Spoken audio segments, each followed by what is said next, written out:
సబ్కా మాలిక్ ఏకని చెప్పిన మహాజ్ఞాని, మనుషుల్లోనైనా పశుపక్ష్యాదుల్లోనైనా ఉండే ఆత్మ భగవత్ స్వరూపమేనని చాటిన మహర్షి, భిక్షాటన ద్వారా ప్రజల పాపములను తీసుకొని ప్రక్షాళన చేసిన తపస్వి, ప్రజల మధ్యలో ఉండి చెప్పకనే వారి బాధలను తీర్చిన దేవదేవుడు, కలియుగ దైవం శ్రీ షిరిడీ సాయినాథుడు నిత్యం సమాధి నుంచే భక్తులకు సమాధానమిస్తాడు. ఒక్కసారి తలుచుకుంటే ఎక్కడ ఉన్నా చాలు మదిలో ప్రత్యక్షమవుతాడు. ఓం శ్రీ సాయిరాం. అది 1989వ సంవత్సరం.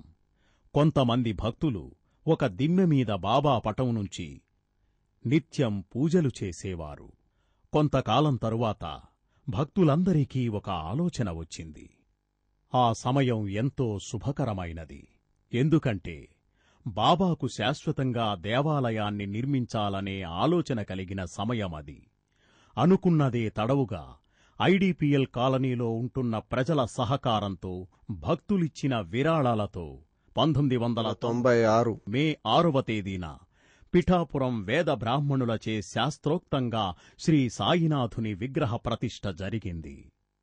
ఆ రోజు నుండి మొదలుకొని ప్రతిరోజూ ఉదయం బాబాకు 5:15 కాకడహారతి, 6 గంటలకు నిత్యాభిషేకం, మధ్యాహ్నం 12:30 మధ్యాహ్న హారతి, సాయంత్రం 6:15 సంధ్యాహారతి, రాత్రి 8:30 శేజాహారతి ప్రతినిత్యం జరుపబడుచున్నాయి. అలాగే బాబాకు ఎంతో ఇష్టమైన ప్రతి గురువారం భజన కార్యక్రమాలు, మధ్యాహ్నం అన్నదాన కార్యక్రమం, రాత్రి 8:30 పల్లకి సేవా కార్యక్రమం జరుగుతున్నవి. షిరిడీ ఆలయంలో ఉన్నట్టే ఈ దేవాలయంలోనూ గణపతి, దత్తాత్రేయుడు, ఆంజనేయస్వామి, ద్వారకామాయి, గురుస్థాన్, నాగులపుట్ట, అన్నదాన భవనం మరియు ధ్యాన మందిరం, వాటర్ఫాల్, రోజ్ గార్డెన్ ఇవన్నీ కూడా చూడదగినవి. షిరిడీలోలాగే వేప చెట్టు కింద బాబాగారి పాదుకలు, బాబాగారి విగ్రహం గురుస్థానంలో ఉంచడం విశేషం. వేప చెట్టు కింద బాబాగారి పాదాల దగ్గర భక్తులు ప్రదక్షిణం చేసుకుంటూ ఈ మంత్రం ఉచ్చరిస్తారు. సదానింబవృక్షస్య మూలాధివాసాత్ సుధాశ్రావిణం తిక్తమప్యప్రియంతం తరుం కల్పవృక్షాధికం సాధయంతం నమామీశ్వరం సద్గురుం సాయినాథం. ఈ దేవాలయంలో ఉన్న ప్రత్యేకత బాబాగారికి భక్తుల స్వహస్తములచే అభిషేకం చేయించడం మరియు బాబాగారి దగ్గరకి వెళ్లి పాదనమస్కారం చేసుకోవడం మరియు భక్తుల బాధలు, రోగాలు నయం కావడానికి విభూది, దునిలో నుండి స్వయంగా తీసినటువంటి ఊది ఇవ్వడం. అది నమ్మకంగా వాడితే తప్పకుండా జబ్బులు, బాధలు తీరిపోతాయి.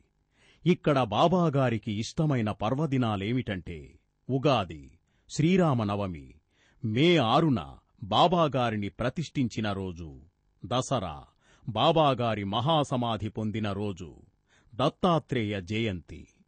ఈ పర్వదినాల్లో బాబాగారికి ప్రత్యేక పంచామృతాభిషేకం మరియు అర్చనలు, అన్న సమారాధన కార్యక్రమాలు జరుపబడతాయి. తరువాత ప్రతి కార్తీక పౌర్ణమి తిథియందు సాయినాథుని సన్నిధిలో సామూహిక శ్రీ సత్యనారాయణ స్వామి వ్రతాలు జరుగుతాయి. ఆ తరువాత వ్రతములో పాల్గొన్న దంపతులకు మరియు ఇతరత్రా భక్తులకు అన్న సమారాధన కార్యక్రమం జరుపబడుతుంది. దసరా పర్వదినం రోజున ఉదయం 6 గంటలకు ప్రత్యేక పంచామృతాభిషేకం, అర్చనలు, మధ్యాహ్నం 2:30 బాబాగారి మహాసమాధి ఏర్పాటు చేసి సమాధి చుట్టూ దీపాలు వెలిగించి బాబాగారి అఖండనామ సంకీర్తన పారాయణం జరుపబడుతుంది. మరుసటి రోజున అన్న సమారాధన కార్యక్రమం జరుపబడుతుంది. 1995 నుండి ఎక్కడెక్కడి నుంచో అసంఖ్యాకమైన భక్తుల రద్దీతో బాబాగారి ఆలయం నిత్య కళ్యాణం, పచ్చ తోరణంతో కళకళలాడుతూ ఉంది.